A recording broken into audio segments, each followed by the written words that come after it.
તો આ તરફ વલસાડનો તિથલનો દરિયો આજે તોફાની બન્યો હતો। દરિયામાં મોટી ભરતીને કારણે તિથલના દરિયામાં ઊંચા તોફાની મોજા ઉડ્યા હતા। સાથે જ કિનારા પર ઝડપી પવન ફૂંકાયો હતો। આમ તોફાની દરિયો અને ઝડપી પવનના કારણે સર્જાયેલા તોફાની માહોલમાં પર્યટકોને દરિયા કિનારાથી દૂર રાખવા પોલીસ પહેરો પણ ગોઠવવામાં આવ્યો હતો। દરિયામાં તોફાની મોજા ઉછળ્યા હતા, આથી દરિયાના પાણીએ કિનારો વટાવ્યો હતો। દરિયાના પાણી ચોપાટી પર ફરી વળ્યા હતા। જો કે આ તોફાની માહોલમાં દરિયા કિનારા નજીક જવું જોખમી હોવાથી લોકોને દરિયા કિનારાથી દૂર રહેવાની સલાહ આપવામાં આવી છે। મહત્વપૂર્ણ છે કે તિથલના દરિયા કિનારાની નજીક એક જાણીતું પર્યટન સ્થળ છે, આથી અહીં મોટી સંખ્યામાં લોકો તિથલના દરિયા કિનારે ફરવા આવતા હોય છે। પરંતુ મોટી ભરતી હોવાથી દરિયાદેવ તોફાની મૂડમાં જોવા મળ્યા હતા। સલામતીના ભાગરૂપે પોલીસે લોકોને કિનારાથી દૂર કર્યા હતા। આમ દર વર્ષે આવા તોફાની માહોલમાં દરિયા કિનારાથી લોકોને દૂર રહેવાની સૂચના આપવામાં આવી છે। જો કે તેમ છતાં કેટલાક લોકો સૂચનોનો અનાદર કરતા નજરે પડ્યા। આજે અમાસની ભરતી સમયે ડુમસના દરિયામાં ભારે કરંટ જોવા મળ્યો હતો। ડુમસ બીચ નજીક આવેલા દરિયા ગણેશ મંદિરના પગથિયા સુધી દરિયાનું પાણી પહોંચ્યું હતું। આજે મોટી સંખ્યામાં સહેલાણીઓ ડુમસ બીચ પર પહોંચ્યા હતા, પરંતુ પોલીસ વિભાગે સહેલાણીઓને તાત્કાલિક સલામત સ્થળે ખસેડી દીધા હતા। પોલીસ જવાનોએ ડુમસ બીચ વિસ્તાર અને દરિયા ગણેશ મંદિર પાસે નો એન્ટ્રી ઝોન જાહેર કરી નિયમિત પેટ્રોલિંગ શરૂ કર્યું છે। કોઈ દુર્ઘટના ન બને એ માટે અમે રાઉન્ડ ધ ક્લોક પેટ્રોલિંગ રાખ્યું છે। ગુજરાતમાં ભારે પવન સાથે તોફાની વરસાદની આગાહી। રાજ્યના કાંઠા વિસ્તારમાં પણ ભારે પવન ફૂંકાયો। દ્વારકાના દરિયામાં ભારે કરંટ જોવા મળ્યો। ભડકેશ્વર મહાદેવ મંદિર, સંગમ ઘાટ, લાઇટ હાઉસ, ગોમતી ઘાટ પર 15 થી 20 ફૂટ ઊંચા મોજા ઉછળ્યા। દરિયા કિનારે મોજા ઉછળતાની સાથે સહેલાણીઓનો જમાવડો દરિયા કિનારે જોવા મળ્યો।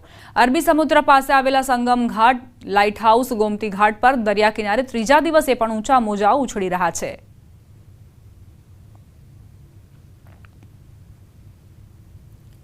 તો જે દરિયાકાંઠાની વાત કરી રહી છું હું, જ્યાં પર્યટન સ્થળો તરીકે ખૂબ જ જાણીતા છે, ત્યાં પણ દરિયાએ તોફાની સ્વરૂપ ધારણ કરતા જ લોકોને સલાહ આપવામાં આવી રહી છે કે દરિયા કિનારાથી દૂર રહે। વલસાડ, સુરત અને દ્વારકાના દરિયા કિનારાના દ્રશ્યો આપ જુઓ। ઊંચા ઊંચા મોજા ઉછળી રહ્યા છે, દરિયામાં ભારે કરંટ જોવા મળી રહ્યો છે। સમાચાર પોરબંદરથી। પોરબંદરના દરિયામાં યુવાન ડૂબ્યો। 4 યુવાનો દરિયામાં નહાવા પડ્યા હતા। 22 વર્ષીય સાહિલ દિલાવર મલેક નામનો યુવાન લાપતા થયો છે। 3 યુવાનોનો આબાદ બચાવ થયો। ફાયર વિભાગ તેમજ પોલીસ ઘટના સ્થળ પર હાજર। દરિયાકાંઠે મોટી સંખ્યામાં લોકો ઉમટી પડ્યા। તો આ દરિયામાં જે કરંટ જોવા મળી રહ્યો છે તેના કારણે જ પ્રશાસને લોકોને સતત અપીલ કરી સૂચનાઓ આપી છે કે તેઓ દરિયા કિનારાથી દૂર રહે। આ 4 યુવાનોમાંથી એક યુવાન જે આ દરિયામાં જ સમાઈ ગયો છે। પાટણના શંખેશ્વરમાં તળાવમાં ડૂબવાથી 2 બાળકીઓના મોત નિપજ્યા। ગામના તળાવમાં ડૂબવાથી નાયક પરિવારની 2 દીકરીઓના મોત થયા। બંને બાળકીઓ તળાવમાં નહાવા પડતા ઘટના બની। ગામના તળાવે કપડાં ધોવા પરિવારના સભ્યો સાથે બાળકીઓ ગઈ હતી। પરિવારના અન્ય સભ્યો કપડાં ધોતા હતા ત્યારે બંને દીકરીઓ તળાવમાં નહાવા પડી હતી। શંખેશ્વર આરોગ્ય કેન્દ્ર ખાતે બંને દીકરીઓને પોસ્ટમોર્ટમ ખાતે લાવવામાં આવી।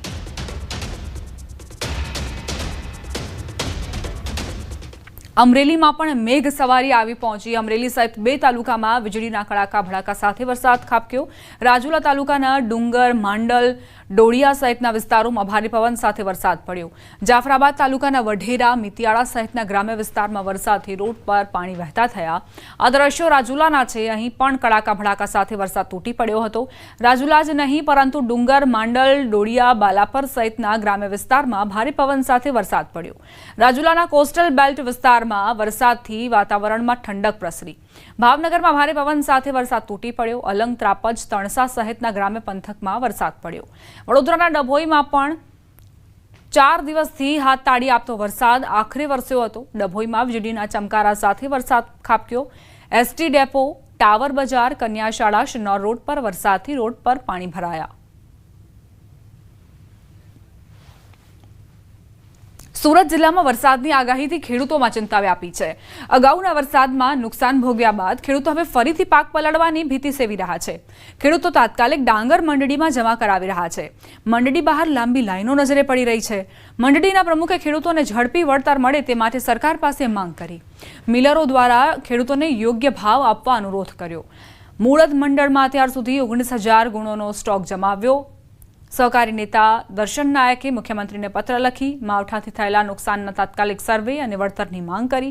માવઠાથી ડાંગર, શાકભાજી, તલ, કેરી, કેળા, ચીકુ અને જાંબુના પાકને મોટું નુકસાન થયું, જેના કારણે ખેડૂતો પર આર્થિક સંકટ ઊભું થયું છે.